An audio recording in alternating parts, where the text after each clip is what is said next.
So I wasn't even going to release this information for quite a while.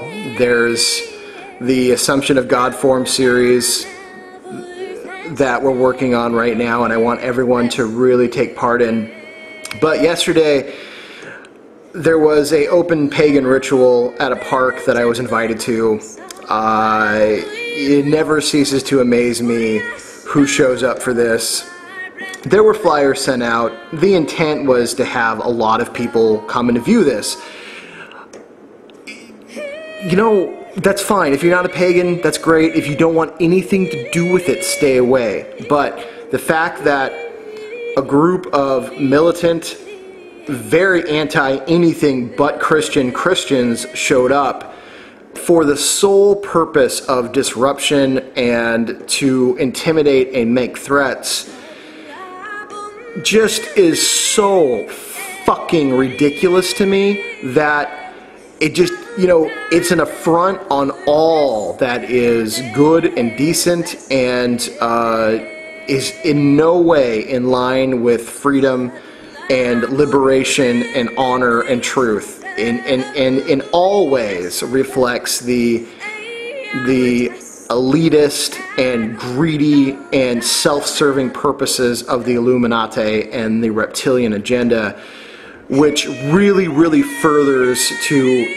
make me a firm believer that Christianity has long been manipulated and is now a weapon and tool instead of a path to a higher self. But, you know, I'm sure there is a great deal of very good-hearted Christian men and women out there who live in a way that is completely opposite to what these people showed up as. And I do have to take it back. Even in my anger right now, I do have to look at the Illuminati and say, yes, you know, those are pagans that do a great disservice to other pagan individuals. So just keeping in the vein of what this militant Christian group did, there was threats of physical violence, and then physical violence that followed.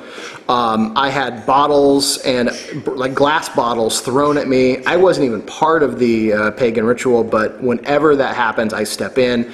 And my first intent is just to move everyone apart and, you know, stand my ground and say, you know what, this is freedom of speech, this is freedom of religion, we have every right to do this, you need to stand down, you're being essentially a terrorist.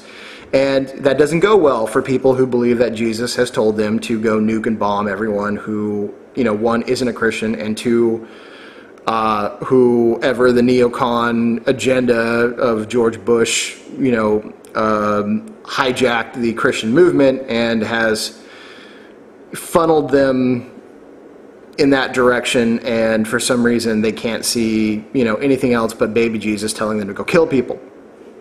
So in this process, I had to pick somebody up off the ground over my head and hurl them back to the ground. This person had also already struck a woman, had kicked at a child, and I don't know, numerous other things. So I felt no pity doing it. I also had to put my knee in his chest and grind and dig it in, so he had found it very difficult to breathe, and I had to hold him there until his stupidity left him. And then he was free to go. So I guess really what it came down to is I really feel that my pagan brothers and sisters, and, you know, even if you're not a pagan, that's fine. I really feel it's time, but, well, here's the thing. Because I do everything in a pagan vein, because that's my mindset, because, you know, I study pagan stories, I study pagan mythology, and I've done it since the age of, you know, 9 or 10, and so that's 20 plus some odd years. Everything in my life revolves around that. Not, well, I shouldn't say everything, but a lot of things do. At least in how I present myself and how I think and my worldview. But because I am also very interested in physical culture, you better believe I draw parallels between the great heroes of especially Germanic and European paganism and my own physical practice. I am and there's been some people that have picked up on this, I am a pagan strongman. I do pagan themed strongman shows. They've been small. I've been building up an act essentially, and I am looking to teach and to give pagan parable through acts of strength, and there's some really cool things coming up with that, and as I develop them I will fully release it. In about a year I'm going to fully release who I am. I've already decided that. I've got the order's blessing and I'm going to go out on my own. I'm not leaving the order, but I am definitely going to strike out as someone in the pagan community. My work with the order will remain the same. The order was initially a secret society within another pagan group. We are keeping with that work with the order, and I am going to branch out and do my own thing. And the link between spirituality and strength training is my major focus, and of course my major focus in spirituality is European and Germanic paganism. So when that stuff comes out, I'm sure it'll be unique, to say the least.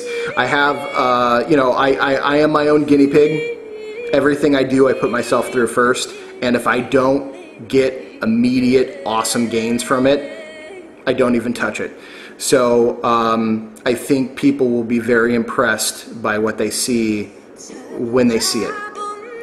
I want everyone who's interested in really stepping up their physical formidability, their physical prowess, to spend the next year going through what I'm about to lay out. And I'm big on leg training, and I'm big on grip training. Leg strength and hand strength are your primary, highly functional tools. Your next is actually your back. Pulling, back strength, lifting.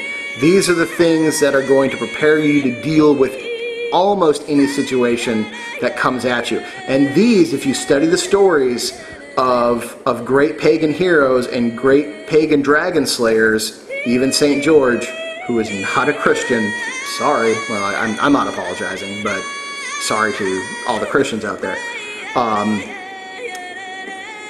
They were grounded in picking things up and lifting things over their head. So leg strength, back strength, then upper body strength. And I can give plenty of examples, but I'm going to keep that until my work is actually released.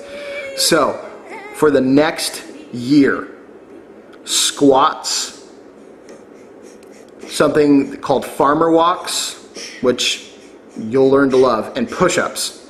I want those to be your 3 major focuses. I want you to YouTube front squats, not back squats, front squats, because you can do front squats without assistance. You can get a barbell and put it across your chest and hold it in any way that you find comfortable and load it up with weight. You can get 1 dumbbell, perhaps even goblet squats. Look up front squats and goblet squats. Find the one that works for you and train it heavy. I have a number of sandbags that I've made at home, backpack or duffel bags.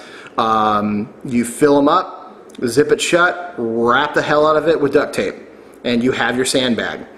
I have a 100-pound sandbag, 150-pound sandbag, all the way up to 250-pound sandbag. I pick it up, put it over my shoulder, do a squat, set it down, pick it up, put it over the other shoulder, do a squat, set it down. I'll do 50 to 60 reps, done up to 100 and plus more. Heavy leg training. Start with 20 repetitions with a heavy weight. Work up. Now, heavy weight is probably 25% of your own body weight. Do as many as you can do, set it down, rest. Once you get to 20, you're done. When you can chain all the way to 20 reps, then add 5 more reps, build up to 25, then 30, all the way up to 50. 50 reps with 25% of your own body weight is really good, really strong legs if you're doing front squats. Second, farmer walks, very important. These will take the leg work that you did and then apply it more evenly throughout the body. So pick up the same sandbags, the same dumbbells, the same whatever, one in each hand, or just heavy one-sided farmer walks. Again, look up farmer walks on YouTube to get an idea, and then go for a walk. Look for a football field. Or if there's not a football field, hold it in your hands and walk around for 5-10 minutes. Build up to 10 minutes. Again, the weight should be maybe, you know, I walk football fields with a 150-pound dumbbell in each hand. But that's what I've built up to. I didn't start that way. This is the power of belief and understanding myth and how it transforms your life. And this is what I've really worked at, and this is the information I'm going to release. When you get that in your head, when you realize that the Beowulf, the Siegfried, the Thor, the Hercules of yesteryears are waiting for people to re-step up into those roles, you'll feel a sense of calling into it. And this is what I felt in my own life. So pick up weight that's heavy, almost, you know, that's heavy enough for you to take, you know, steps with, but heavy enough to challenge you. You know what I mean? I mean, heavy enough to challenge you, but light enough so where you can actually work with it. And go for, you know, go for a walk. Build up to 10 minutes. Even if you've got to switch hands, it doesn't matter. If all you can find is one dumbbell that's pretty heavy, switch hands with it. It doesn't matter. It's not the fact that you can't do it in an ideal sense. It's the fact that you are doing it. Something is better than nothing. And so if you have to tweak with a program to make it work, do it. Other thing, you'll probably already know what they are. Push-ups, nah, duh. But do good push-ups, all right? Don't do fast, weak, you know, too quick, you know, whatever. I've seen people do push-ups and they're piss poor. Do good form push-ups. Build up to 100 push-ups, okay? Again, set a goal of 20. Once you get 20 in a row, then 25, whatever. You're building up to being able to do 100 push-ups in a row. Good form, solid, not too fast, you know, slower the better actually, but just good moderate speed push-ups. And you're going to do it all within an hour. So you're going to do your squats, your farmer walks, and your push-ups all in an hour, and you're going to do that 3 times a week. Okay? I don't care what days those are, just do it 3 times a week.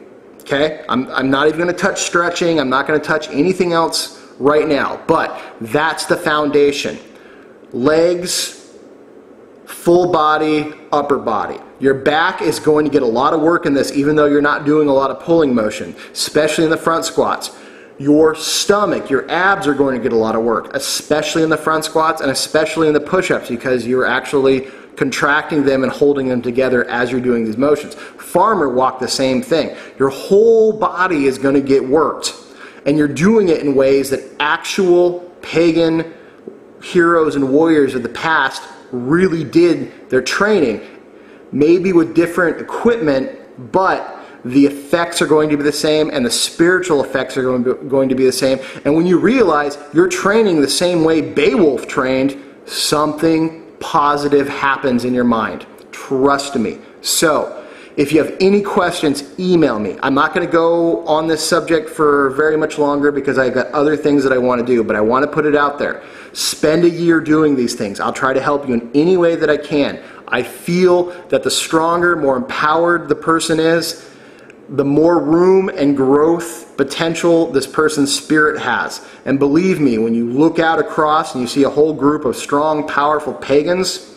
oh man, good for me, bad for the Illuminati, and bad for any of these Zionist, zealous idiots.